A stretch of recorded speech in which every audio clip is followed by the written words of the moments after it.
الذين ينفقون أموالهم بالليل والنهار سرا وعلانية فلهم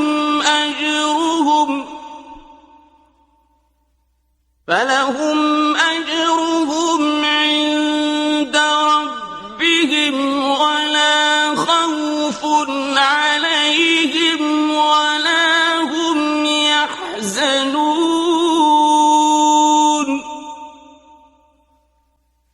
الذين يأكلون الربا لا يقومون إلا كما يقوم الذي يتخبطه الشيطان من المس ذلك بأنهم قالوا إنما البيع مثل الربا وأحل الله البيع وحرم الربا فمن جاءه موعظة من ربه فانتهى فله ما سلف وأمره إلى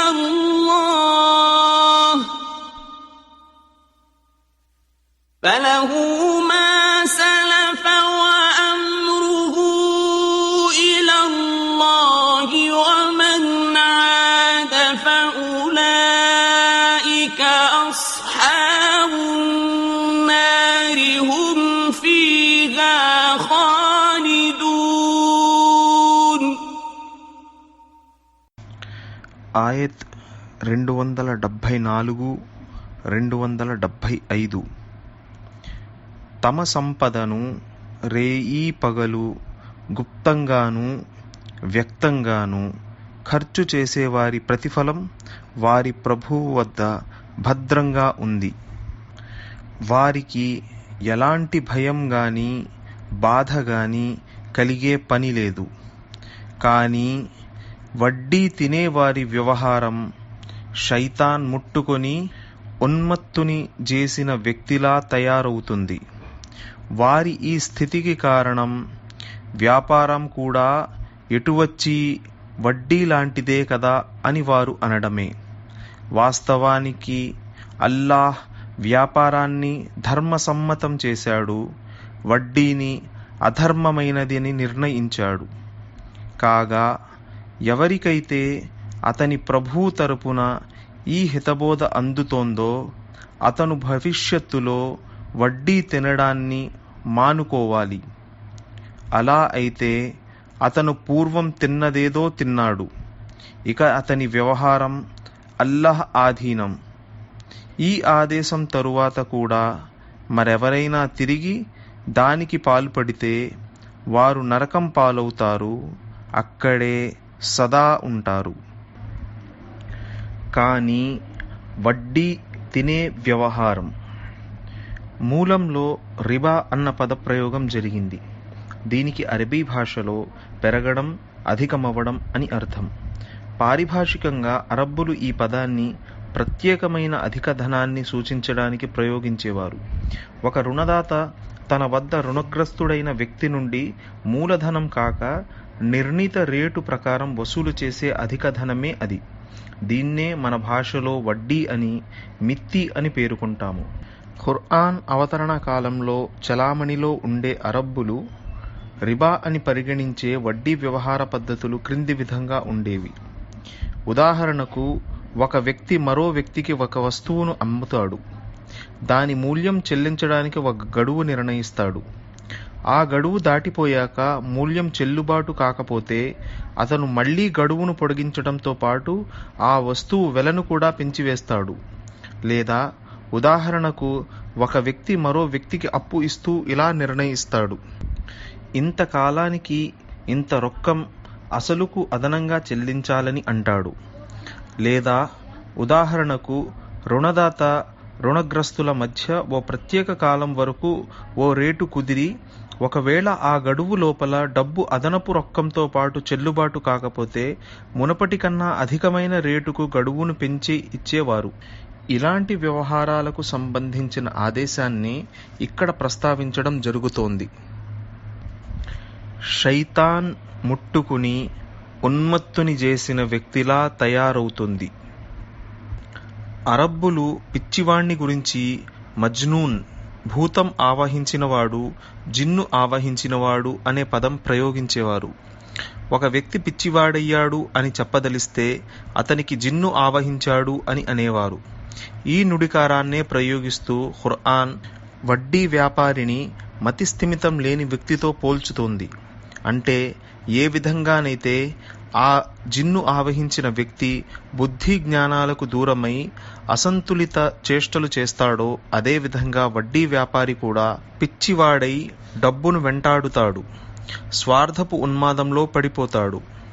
ఆ స్థితిలో అతని వడ్డీ వ్యాపారం కారణంగా ఏ ఏ రీతుల్లో మానవ ప్రేమ, సోదరభావం, పరస్పర సానుభూతి భావాల నిర్మూలన జరుగుతోందో, సామూహిక సంక్షేమ సౌభాగ్యాలపై ఏ విధంగా వినాశకరమైన ప్రభావాలు పడుతున్నాయో, ఎందరి దారిద్ర్యాన్ని ఆధారం చేసుకుని అతను భాగ్యవంతుడవుతున్నాడో ఏమాత్రం గమనించడు, గమనించినా ఖాతరు చెయ్యడు. ఈ విధంగా ఉంటుంది అతని ఉన్మాదవస్థ ఈ ప్రపంచంలో. పోతే మనిషి తాను ఏ స్థితిలోనైతే ప్రపంచంలో ప్రాణాలు వదిలాడో ఆ స్థితిలోనే పరలోకంలో లేపబడతాడు గనుక వడ్డీ వ్యాపారి ప్రళయ దినాన మతి చలించిన, బుద్ధిమాంద్యానికి గురైన వ్యక్తిగా లేచి నిల్చుంటాడు. వ్యాపారం కూడా ఎటువచ్చి వడ్డీ లాంటిదే కదా అని వారు అనడమే. అంటే వారి సిద్ధాంతం దోషభూయిష్టమైంది. వ్యాపారంలో మూలధరపై తీసుకునే లాభానికి వడ్డీకి మధ్యనున్న వ్యత్యాసాన్ని వారు అర్థం చేసుకోలేకపోతున్నారు. రెండింటినీ ఒకే విధమైనవిగా భావిస్తున్నారు. వాణిజ్యంలో పెట్టుబడి పెట్టిన ధనానికి లాభం గడించడం ధర్మసమ్మతమైనప్పుడు అప్పుగా ఇచ్చిన ధనం ద్వారా గడించే లాభం అధర్మమెలా అవుతుంది అని వాదిస్తున్నారు. ఆధునిక వడ్డీ వ్యాపారులు కూడా వడ్డీ ధర్మసమ్మతమైందని చెప్పడానికి ఇలాంటి వాదనలే చేస్తారు. వారు చెప్పేదేమిటంటే ఒక వ్యక్తి డబ్బు ద్వారా స్వయంగా తానే ప్రయోజనం పొందగలడు. అయినప్పటికీ ఆ డబ్బును అతను అప్పుగా ఇతరునికి అప్పగిస్తాడు. ఆ రెండో వ్యక్తికి కూడా దాని ద్వారా ఏదో విధంగా ప్రయోజనమే కలుగుతుంది. అలాంటప్పుడు రుణదాత ఇచ్చిన డబ్బుతో ఏ ప్రయోజనాన్నైతే రుణగ్రస్తుడు పొందుతున్నాడో అందులో నుంచి ఓ భాగం అతను రుణదాతకు చెల్లించరాదనడానికి కారణమేమిటి? ఇది వారి వాదన.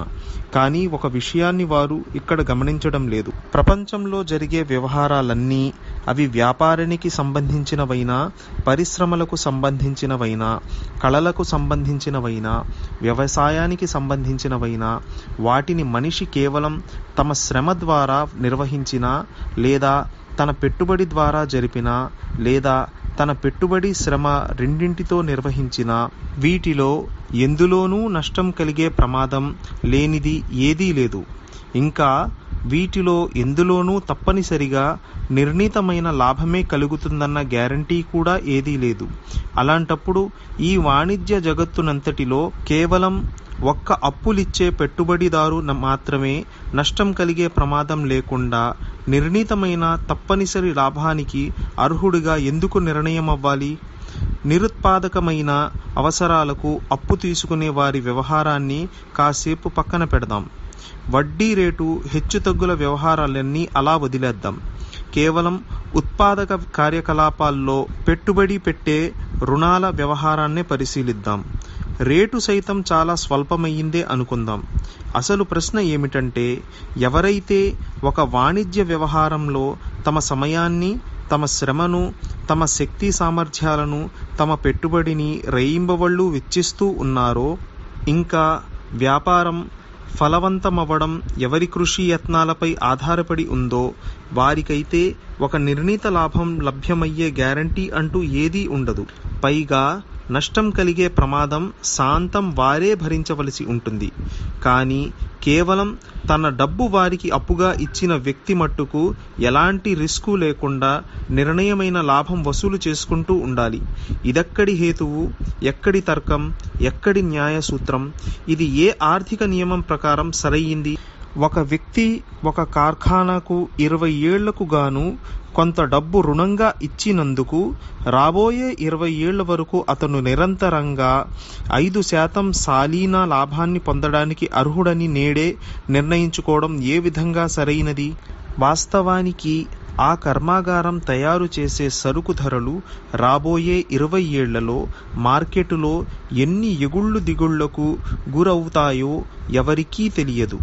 అలాగే ఒక జాతిలోని సకల వర్గాలైతే యుద్ధంలో సంభవించే ప్రమాదాలను, నష్టాలను, అవసరమయ్యే త్యాగాలను భరించాలి. కానీ జాతి మొత్తంలో కేవలం ఒక్క అప్పులిచ్చే పెట్టుబడిదారు మట్టుకు యుద్ధం జరిగిన 100 సంవత్సరాల వరకు తాను ఇచ్చిన యుద్ధ రుణాలకు గాను తన జాతి నుండే వడ్డీ వసూలు చేస్తూ ఉండాలి. ఇది ఏ విధంగా సబబయ్యింది? వాస్తవానికి అల్లాహ్ వ్యాపారాన్ని ధర్మసమ్మతం చేశాడు, వడ్డీని అధర్మమైనదని నిర్ణయించాడు. వ్యాపారానికి వడ్డీకి మధ్య సూత్రప్రాయమైన వ్యత్యాసముంది. దాని ఆధారంగా పరిశీలిస్తే రెండిటి ఆర్థిక నైతిక స్థానం ఒకటి కాజాలదని ద్యోతకమవుతుంది. ఈ వ్యత్యాసం క్రింది విధంగా ఉంది. 1. వ్యాపారంలో అమ్మేవాడు కొనుగోలుదారుల మధ్య లాభం మార్పిడి సమంగా జరుగుతుంది. ఎందువల్లనంటే కొనుగోలుదారు తాను అమ్మకందారు వద్ద కొన్న వస్తువు ద్వారా లాభం పొందుతాడు.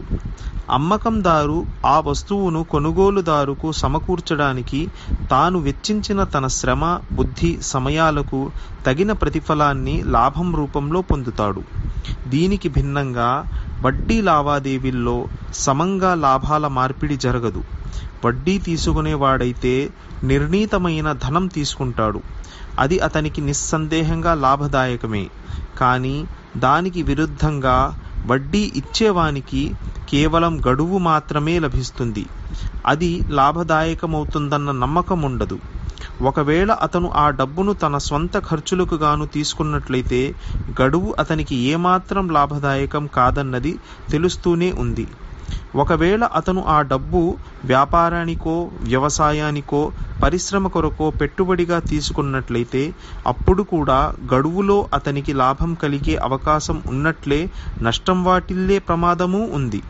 అందువల్ల వడ్డీ వ్యాపారం ఒకరి లాభం మరొకరి నష్టం ఆధారంగా జరుగుతుంది. లేదా ఒకరికి నమ్మకమైన నిర్ణీతమైన లాభం మరొకరికి నమ్మకం లేని నిర్ణయం కాని లాభం ఆధారంగా జరుగుతుందని చెప్పవలసి ఉంటుంది. 2. వ్యాపారంలో అమ్మకందారు కొనుగోలుదారు నుండి ఎంత అధిక లాభం తీసుకున్నా అతను తీసుకునేదంతా ఒకేసారి తీసుకుంటాడు. కానీ వడ్డీ వ్యవహారంలో ధనం వెచ్చించేవాడు తన ధనంపై నిరంతరం లాభం వసూలు చేస్తూనే ఉంటాడు. కాలగమనంతో పాటు అతని లాభము అధికమవుతూ పోతుంది. రుణగ్రస్తుడు ఆ ధనంతో ఎంత లాభం గడించినా ఎంతసేపటికి అది ప్రత్యేకమైన పరిధి వరకే పరిమితం. కానీ రుణదాత తన డబ్బుకు బదులుగా పొందే లాభానికి ఎలాంటి హద్దులు లేవు. రుణగ్రస్తుడి సంపాదన అంతా, అతని ఆర్థిక వనరులన్నింటినీ, చివరికి అతని ఒంటిపై బట్టలు, ఇంటి పాత్రలు సైతం అన్నీ రుణదాత వడ్డీ రూపంలో దిగమిరింగడం సాధ్యమే. అప్పటికీ అతని దావా తీరకపోవచ్చు. 3. వ్యాపారంలో వస్తువు, దాని మూల్యం రెండింటి మార్పిడి జరగ్గానే వ్యవహారం ముగుస్తుంది. ఆ తరువాత కొనుగోలుదారు అమ్మకందారుకు మరే వస్తువు వాపసు చేసే ప్రసక్తే ఉండదు. ఇల్లు, భూమి లేక సామాగ్రి, వీటిని అద్దెకు ఇచ్చే వ్యవహారాలలో ఒక వస్తువు ఉపయోగించుకుని దానికి ప్రతిఫలం ఇవ్వడం జరుగుతుంది. అయితే ఆ అసలు వస్తువు ఖర్చయిపోదు, యథాతథంగానే ఉంటుంది. యథాతథంగానే దాని యజమానికి అప్పగించబడుతుంది. కానీ వడ్డీ విషయంలో రుణగ్రస్తుడు అసలు మూలధనాన్ని ఖర్చు చేసి వేస్తాడు. ఆ తరువాత అతను ఆ ఖర్చు చేసిన ధనం తిరిగి ఉత్పన్నం చేసి దానికి అదనపు ధనం చేర్చి వాపసు చెయ్యవలసి ఉంటుంది. 4. వ్యాపారం పరిశ్రమలు, వ్యవసాయాల్లో మనిషి శ్రమ, బుద్ధి, సమయం వెచ్చించి దానికి ప్రతిఫలాన్ని లాభం రూపంలో వసూలు చేస్తాడు. కానీ వడ్డీ వ్యాపారంలో అతను కేవలం తన వద్ద ఉన్న అవసరానికి మించిన మిగులు ధనాన్ని ఇచ్చి ఎలాంటి శ్రమ, కష్టం లేకుండా ఇతరుల సంపాదనలో అత్యధిక భాగానికి అర్హుడైపోతాడు. ఇతను సాధారణ పరిభాషలో భాగస్వామి లాంటి వాడు కాదు. భాగస్వామి లాభ నష్టాలు రెండింటిలోనూ భాగస్వామి అవుతాడు. లాభంలో అతని వాటా లాభపు నిష్పత్తిలోనే ఉంటుంది. కానీ ఈ వడ్డీ వ్యాపారి లాభ నష్టాల ప్రమేయం లేకుండా, లాభం నిష్పత్తితో సంబంధం లేకుండా నిర్ణీత లాభం పొందే దావాదారుడైన భాగస్వామిగా రూపొందుతాడు.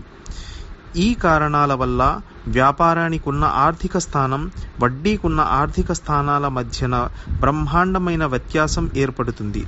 వ్యాపారం మానవ నాగరికతను నిర్మించే శక్తిగా రూపొందితే దానికి భిన్నంగా వడ్డీ వ్యవస్థ దాన్ని నిర్మూలన హేతువుగా రూపుదాల్చుతుంది. నైతికంగా చూస్తే వడ్డీ వ్యవస్థ ప్రజల్లో లోభం, స్వార్థం, కాఠిన్యం, నిర్దయ, ధనపూజ లాంటి గుణాలను సృజిస్తుంది. సానుభూతి, పరస్పర సహకార లక్షణాలను మట్టుపెడుతుంది.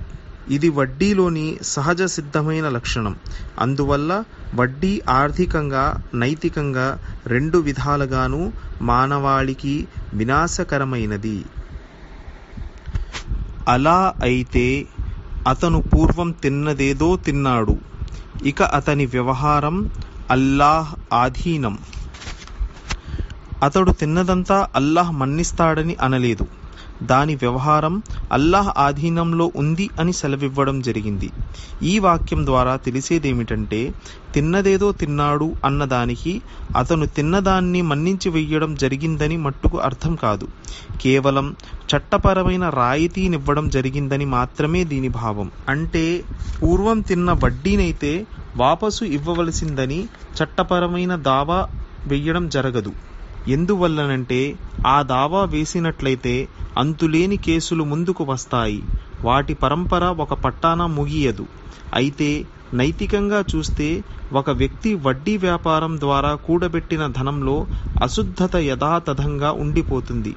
ఒకవేళ అతను వాస్తవంగానే దైవభీతి గలవాడైతే, అతని ఆర్థిక నైతిక దృక్పథాల ఇస్లాం స్వీకరించిన కారణంగా నిజంగానే పరివర్తన చెందినట్లయితే, అతను స్వయంగానే ఆ అధర్మ మార్గాల ద్వారా ఆర్జించిన ఆ సొమ్మును తన స్వంత ఖర్చులకు వినియోగించుకోకుండా జాగ్రత్త పడతాడు.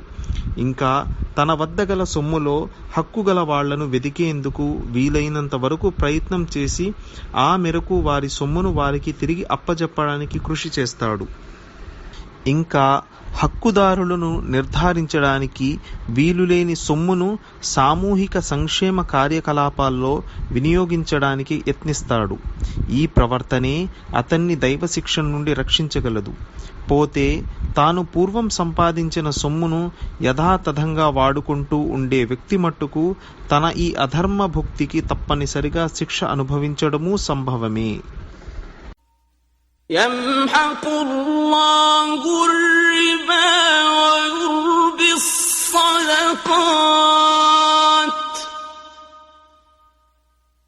والله لا يحب كل كفار أثيم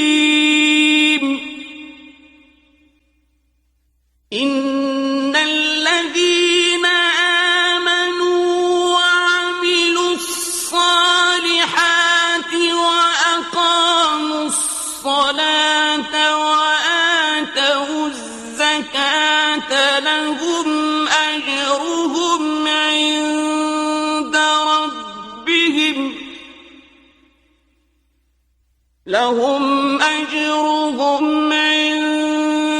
ربهم ولا خوف عليهم ولا هم يحزنون.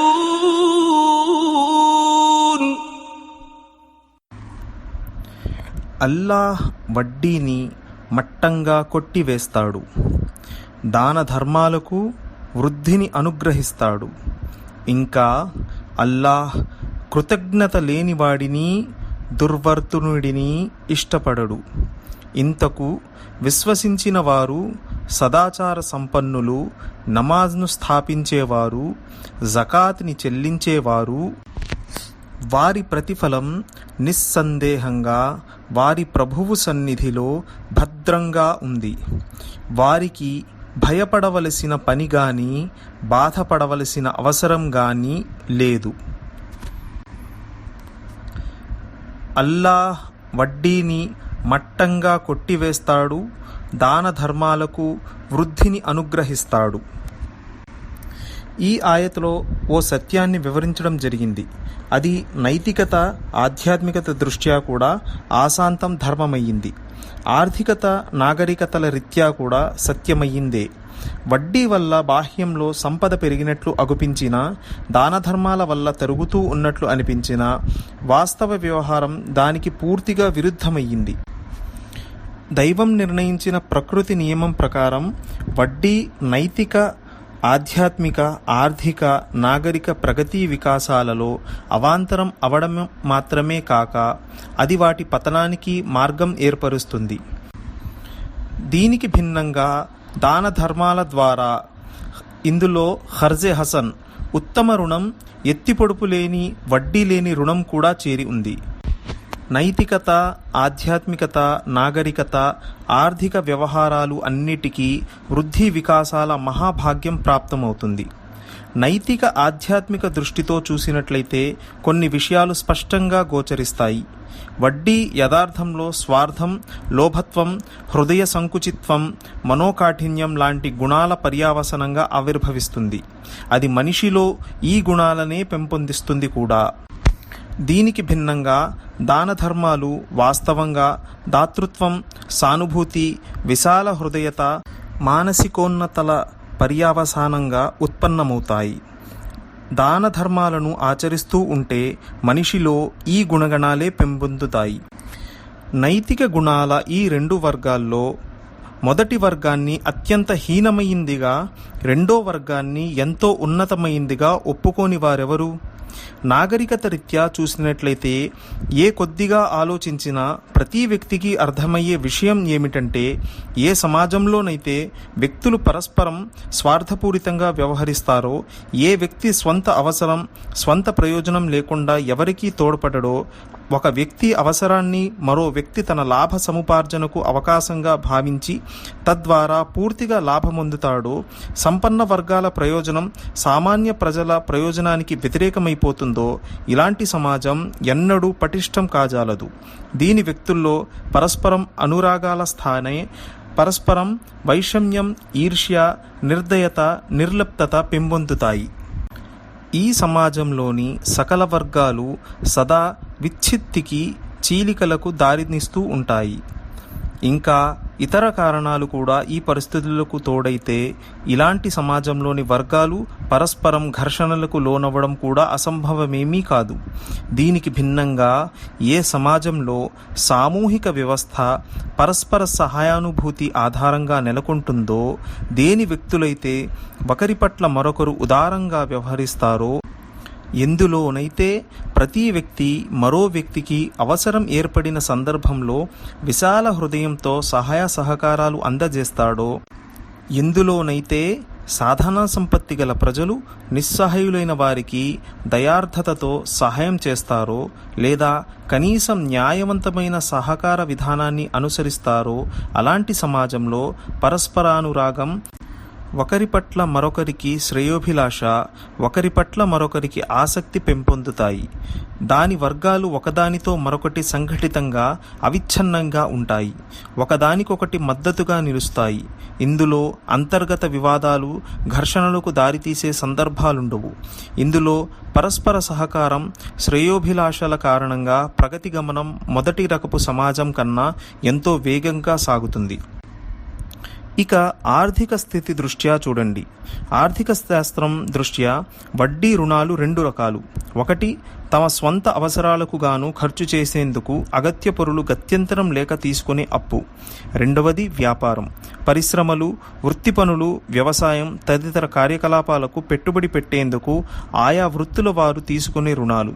ఇందులో మొదటి రకం రుణం విషయం ప్రపంచం మొత్తానికి తెలుసు. దానిపై వడ్డీ వసూలు చేసే విధానాలు అత్యంత వినాశకరమైనవి.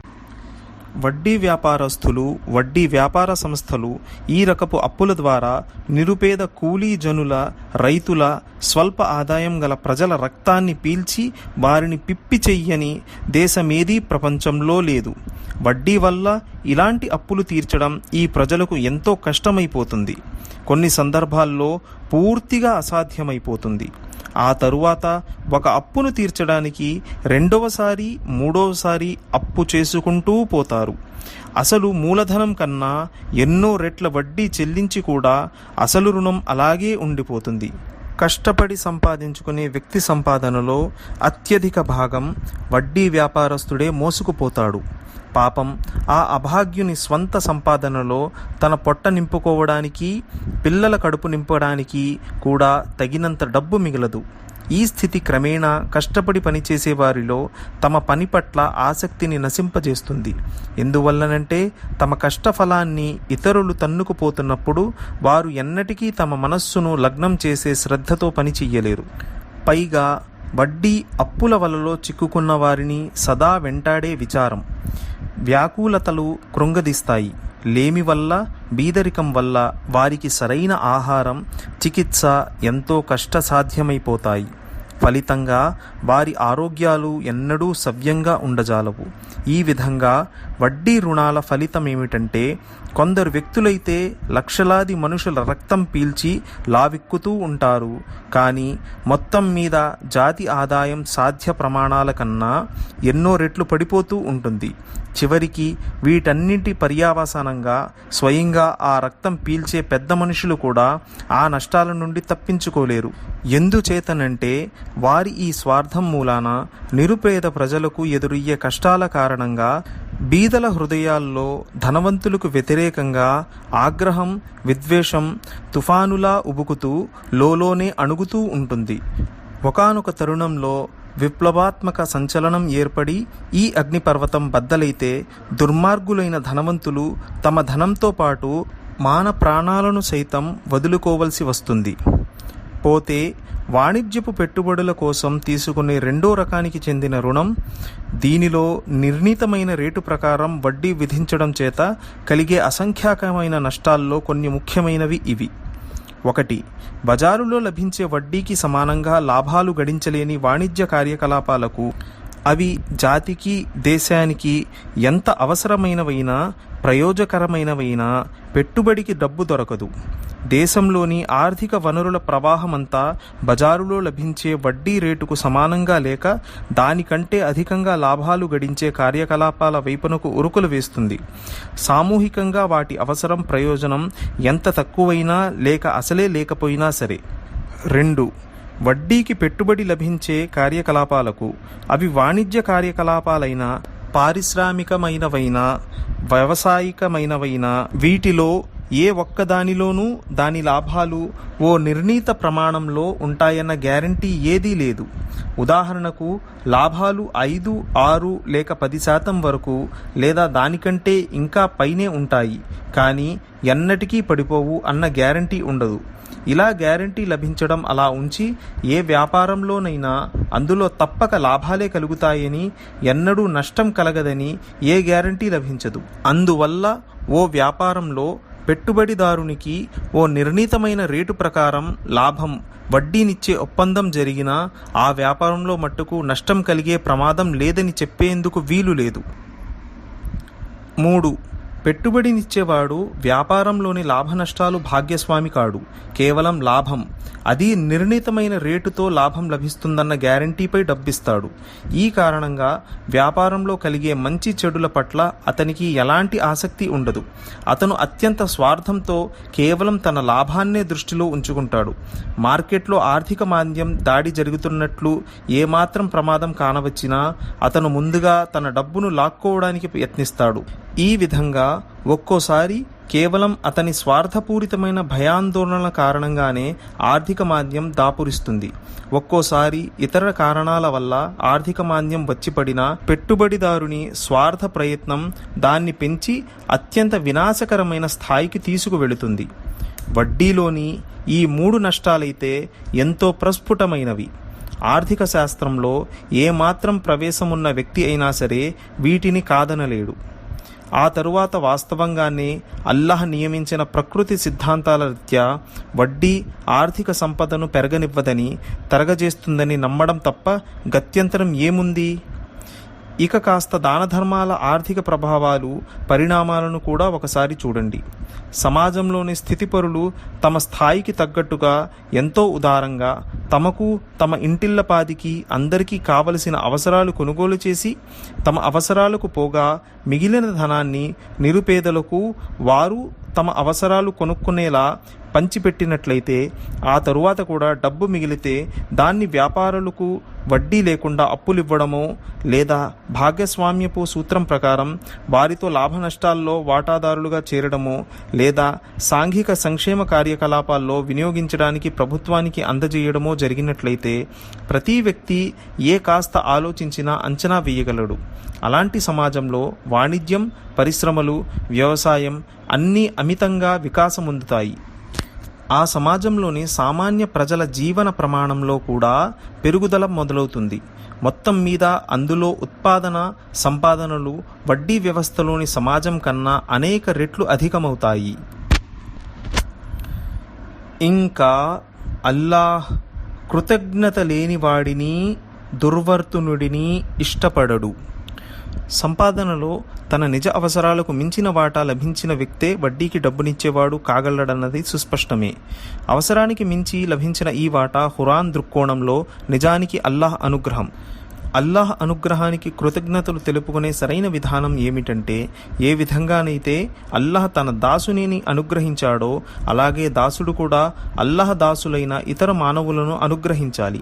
అతను అలా చెయ్యక దానికి భిన్నంగా అల్లాహ్ అనుగ్రహాన్ని వినియోగించుకుని తమ అవసరాల కన్నా తక్కువ సంపాదన గల దేవుని దాసుల ఆ స్వల్పమైన సంపాదనను కూడా క్రమంగా తన వైపునకు లాక్కొంటూ ఉంటే వాస్తవానికి అతను కృతజ్ఞుడు మాత్రమే కాదు, దుర్మార్గుడు, క్రూరుడు, దుర్వర్తనుడు కూడా.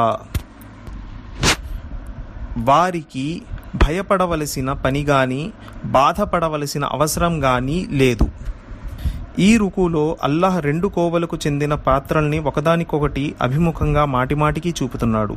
ఒక పాత్ర స్వార్థపరుడు, ధనపూజారి, షైలాక్ లాంటి మనిషిది. అది దైవం, దైవ సృష్టి ఉభయుల హక్కులను ఖాతరు చేయకుండా డబ్బు లెక్కపెట్టడం, డబ్బు లెక్కబెట్టుకుంటూ భద్రపరచడం, వారాలు, నెలలు చొప్పున దాన్ని పెంచుతూ ఆ పెరుగుదల లెక్కలు కడుతూ ఉండడంలో నిమగ్నమై ఉంటుంది. రెండవ పాత్ర దైవభక్తి పారాయణుడు, దాతృగుణం గలవాడు, సానుభూతిపరుడైన మనిషి పాత్ర. అది దైవం, దైవ సృష్టి రెండింటి హక్కులను గుర్తుపెట్టుకుని తన బహుబలంతో శ్రమించి సంపాదించి స్వయంగా తింటూ ఇతర దైవదాసులైన మానవులకు పెట్టి మనఃపూర్వకంగా సత్కార్యాల్లో ఖర్చు పెడుతుంది. మొదటి కోవకు చెందిన పాత్ర దైవానికి ఏమాత్రం ఇష్టం లేనిది. ప్రపంచంలో ఈ పాత్ర ఆధారంగా ఓ సత్సమాజం రూపొందజాలదు. పరలోకంలో ఇలాంటి పాత్రకు దుఃఖం, బాధ, యాతన, విపత్తుల తప్ప మరేమీ లభించవు. దీనికి భిన్నంగా అల్లాహకు రెండవ పాత్ర ఎంతో ప్రీతిపాత్రమైంది. దీని ద్వారానే ప్రపంచంలో సత్సమాజం నెలకొంటుంది. ఆ పాత్రను నిర్వహించడమే మనిషికి పరలోకంలో పరమార్థ ప్రాప్తికి కారణమవుతుంది.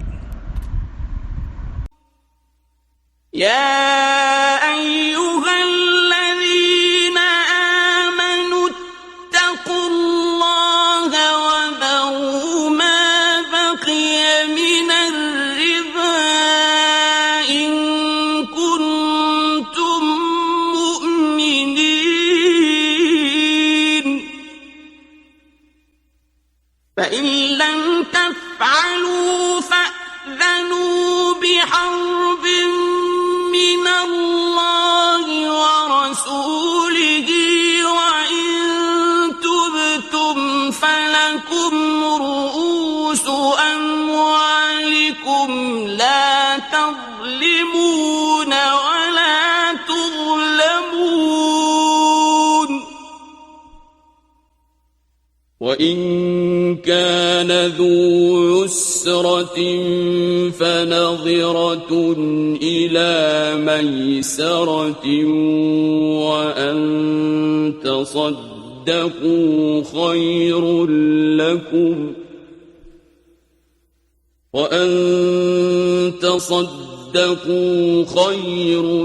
لَّكُمْ إِن كُنتُمْ تعلمون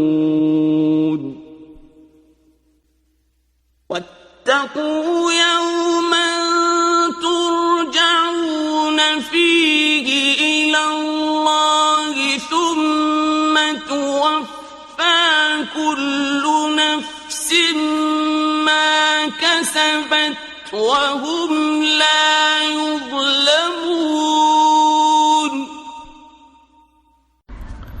విశ్వసించిన వారలారా, దైవానికి భయపడండి.